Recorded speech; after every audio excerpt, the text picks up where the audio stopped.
नमः शिवाय। भारत माता शिव शक्ति अवतार। आज है 27 मई 2025। रिवाइज डेट है 28/12/1967।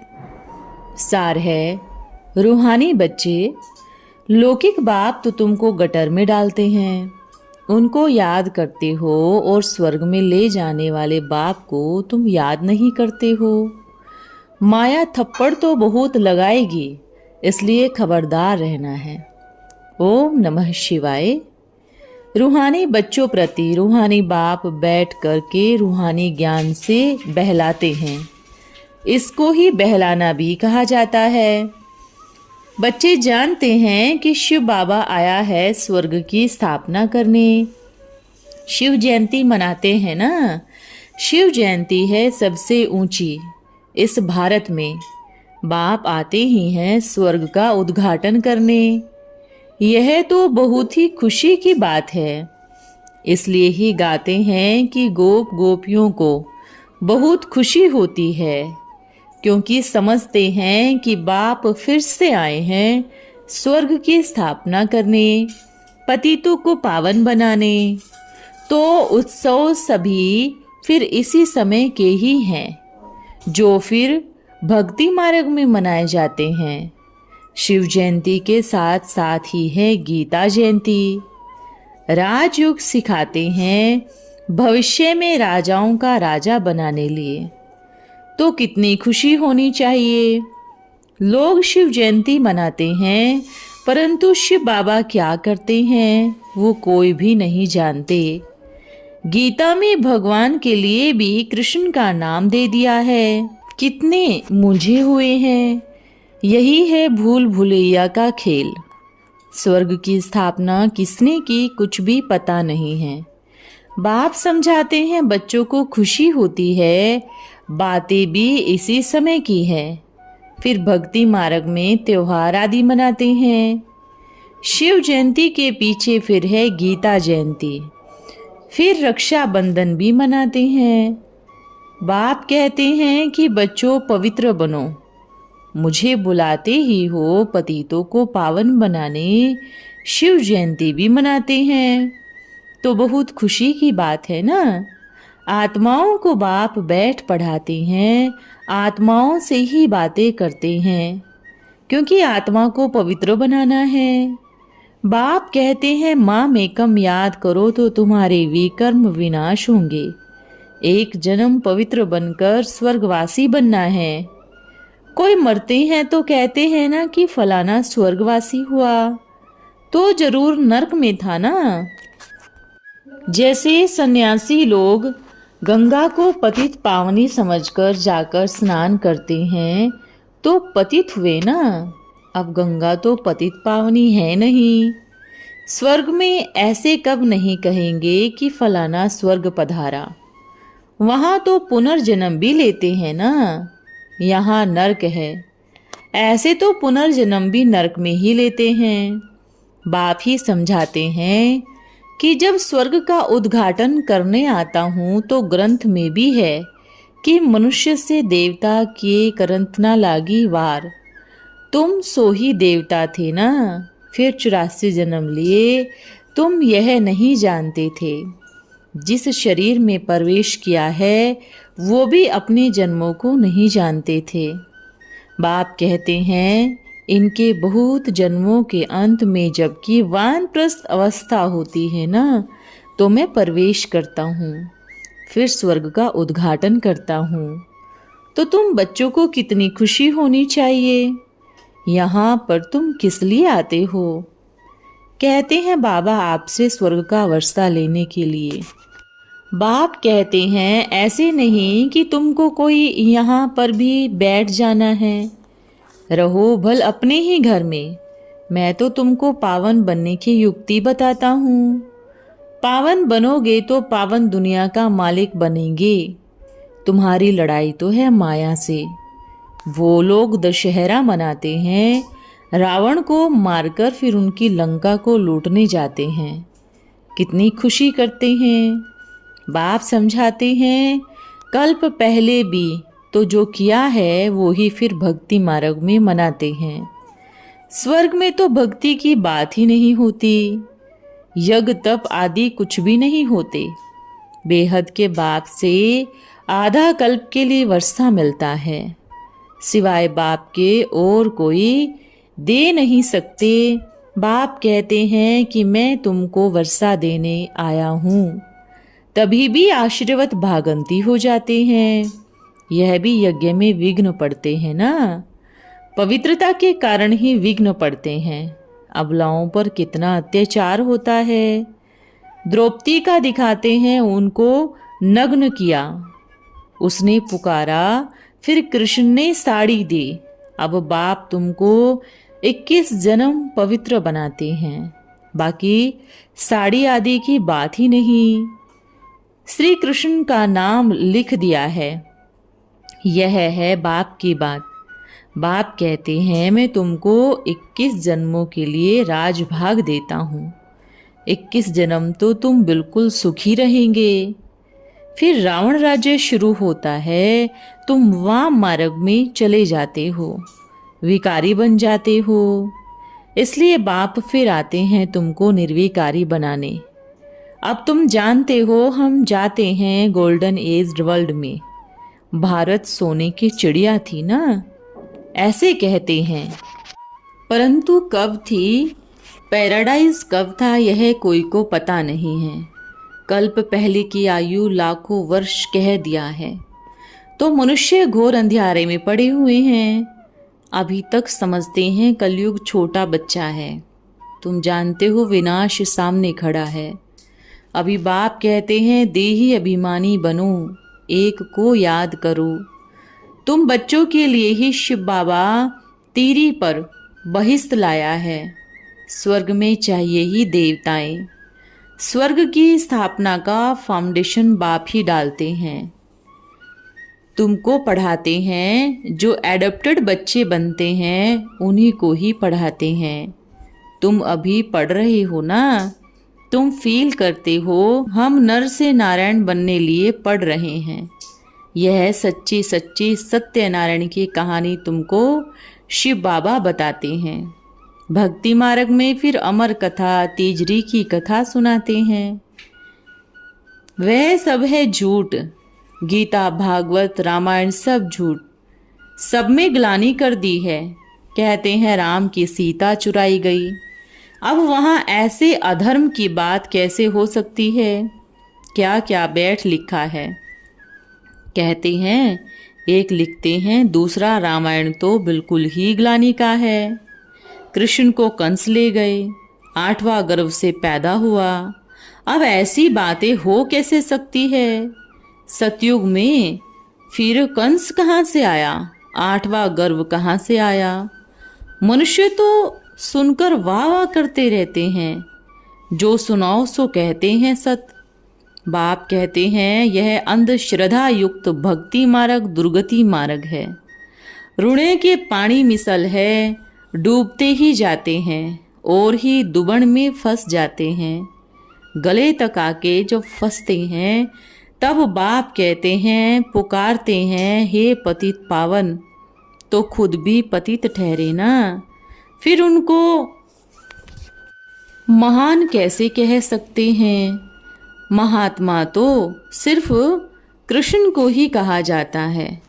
बाकी महात्मा तो जन्म बाए जन्म हठयोगी बन फिर पुनर्जन्म लेते विकारी से।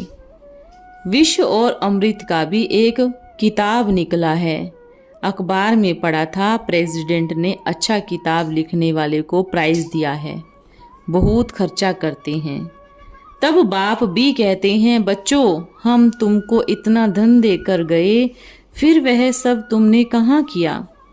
भक्ति मार्ग में तुम क्या क्या करते आए हो? पूजा कर फिर भोग तो खुद ही खा जाते हो। देवियों को क्या खिलाते हो? वह क्या खाएंगे? वह तो अभोक्ता है।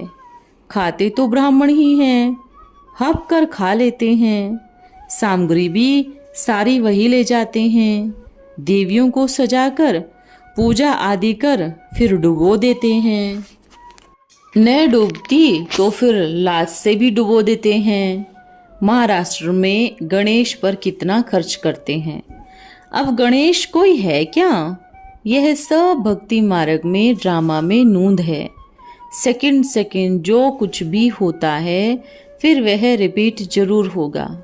फिर भक्ति मार्ग में यह होगा, ड्रामा में एक दिन का पार्ट एक मनुष्य का पार्ट ने मिले दूसरे से। जो दिन पास हुआ सो फिर 5000 वर्ष बाद वही दिन रिपीट होगा।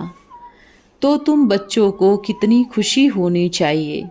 तुम जानते हो हेवनली गॉड फादर हेवन की स्थापना करने आए हैं, तो जरूर हेल का विनाश करेंगे ना। आजकल तो जिसके पास बहुत पैसे हैं तो समझते हैं हम तो अभी ही स्वर्ग में बैठे हैं, बाकी जो गरीब है वह नरक में है। अरे स्वर्ग और नरक दोनों इकट्ठे कैसे हो सकते हैं? अगर स्वर्ग यहाँ ही है तो फिर यह क्यों कहते हैं कि फलाना स्वर्ग पधारा? जरूर नरक में थे तब तो कहते हैं स्वर्ग पधारा। तुम भी नरक में थे, अब आओ तो हम स्वर्ग में जाने का रास्ता आपको बतावे। दीपमाला भी मनाते हैं, उसमें क्या होता है? सबका दीप जग जाता है, घर में सोझरा हो जाता है। दीपमाला अभी ही मनाते हैं, सतयुग में नहीं मनाते। अभी तुम्हारी आत्मा की दीप बुझ गया है, बाप आकर जगाते हैं। दीपक बुझ जाने से कितनी डल बुद्धि बन जाते हैं। बाबा लिखते भी हैं ऐसे ही, तुम तो डल बुद्धि हो, इतनी सहज बात भी तुम समझते नहीं हो। लौकिक बाप तो तुमको गटर में डालते हैं, उनको याद करते हो, और स्वर्ग में ले जाने वाला बाप को तुम याद नहीं करते हो। माया थप्पड़ तो बहुत लगाएगी, इसलिए खबरदार रहना है। फिर लिखते हैं बाबा क्या करें, हम गिर गए। बाप कहेगा यह क्या, मैं आया हूँ तुमको पतित से पावन बनाने लिए, फिर तुम यह गंदे काम क्यों करते हो? काला मुँह कर देते हो। फिर बाबा कब उनका नाम भी नहीं लेते। ऐसे गिरते बहुत हैं, हार और जीत होती है ना। जितना समर्थ बाप है रावण भी उतना ही समर्थ है। मनुष्यों को माया का भी पता नहीं है कि किसको माया कहा जाता है।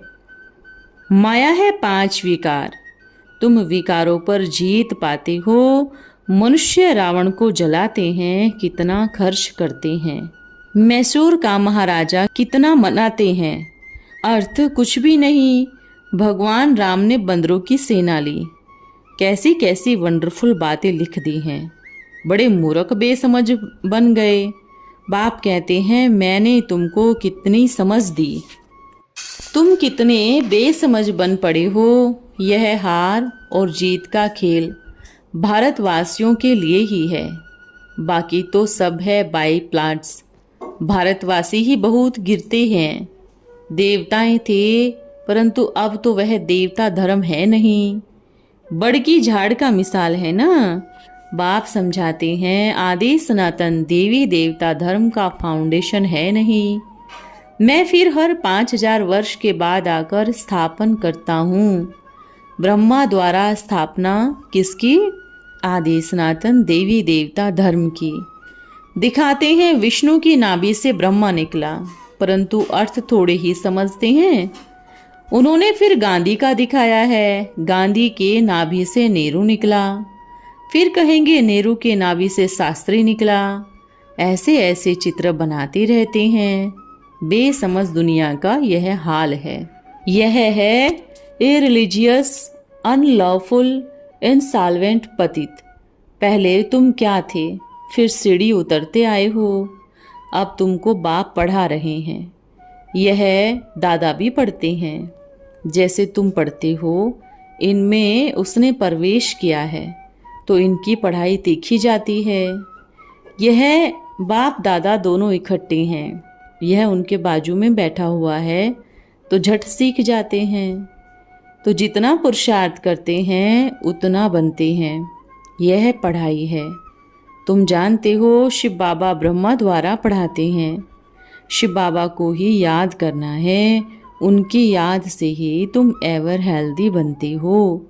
तुम्हारी आयु अमर बन जाती है। तुम काल पर जीत पहनते हो। जब आयु पूरी होने का समय होता है तो तुमको साक्षात्कार होता है कि अब हम जाकर बच्चा बनूंगा, अब यह शरीर छोड़ता हूँ। ऐसे बैठे बैठे शरीर छोड़ देंगे। आयु पूरी हुई, साथ हुआ बचपन का। मैं बूढ़ा, सो फिर जाकर बच्चा बनूंगा। बाबा को भी यह खुशी है, हम बूढ़ा हूँ, फिर जाकर बच्चा श्री कृष्ण बनूंगा, फिर मैं शादी करूंगा। तुम भी यहाँ आए हो नर से नारायण बनने। यह है ही राजयोग। साथ में प्रजा योग भी है। प्रजा भी तो ढेर बने हैं ना। कल्प पहले जो स्थापना हुई थी वही होगी। जो यहाँ है उन्हों को तीर लग जाता है। बाप से वर्षा लेने पुरुषार्थ करते हैं। बाबा ही यह सब बातें समझाकर नर से नारायण बनने लायक बनाते हैं। इनको ही सच्चा सत्संग कहा जाता है। भक्ति मार्ग में तो है ही उतरती कला, इसलिए वह सत्संग नहीं लत्संग है। अब बाप कहते हैं, मैंने तुमको सतो प्रधान बनाया, फिर तुम गिरे कैसे? जरूर इन गुरुओं सन्यासियों आदि ने तुमको गिराया है। वह तो गिराने वाले हैं ही, सीढ़ी उतरते ही आते हैं। चढ़ती कला तो तुम्हारी सिर्फ अब ही होती है। आधा कल्प भक्ति करते, वेद शास्त्र आदि पढ़कर तुम उतरते ही आए हो। फिर जब अंत होती है तो बाप आकर पढ़ाते हैं। शूद्र कब देवता बन न सके। नारद का भी मिसाल है ना। उसने कहा हम लक्ष्मी को वर सकते हैं, तो बोला तुम अपनी शक्ल तो देखो। यहाँ भी तुमको बंदर से मंदिर लायक बनाया जाता है। यह है विशाल्य, अब तुमको शिवालय बनाते हैं। बाप कहते हैं दिन प्रतिदिन तुमको नई बातें समझाता रहता हूँ। उत्सव भी सब पास्ट की है। भक्ति मार्ग में मनाते आते हैं, कितना खर्चा करते हैं।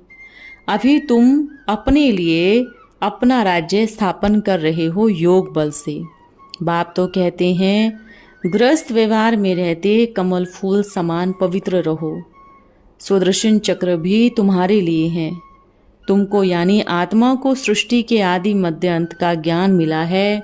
तीसरा नेत्र तुमको मिला है। तुम त्रिनेत्री त्रिकालदर्शी हो।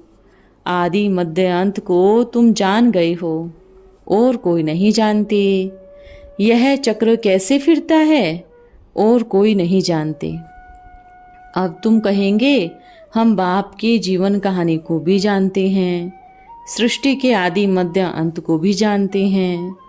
बाकी धारणा तो नंबरवार पुरुषार्थ अनुसार की होती है।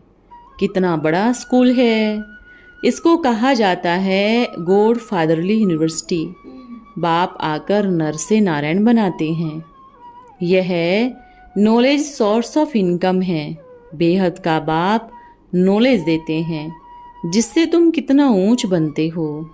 एम ऑब्जेक्ट है सहज राजयोग। अच्छा, ओम नमः शिवाय। आज का वरदान है, बाबा ने कहा सिद्धि स्वरूप भव। आजकल के निर्बल परेशान आत्माएं पुरुषार्थ की विधि नहीं चाहती, बल्कि विधि के बजाय सिद्धि ही चाहती है। इसलिए ऐसी आत्माओं की सर्व मनोकामनाएं पूर्ण करने के लिए स्वयं सिद्धि स्वरूप बनो। विघ्नों को हटाने में समय लगाने वाले नहीं। अतीन्द्रिय सुख स्वरूप बाप से सर्व वरदान प्राप्त हुई वरदानी मूर्त बनो। ओम नमः शिवाय।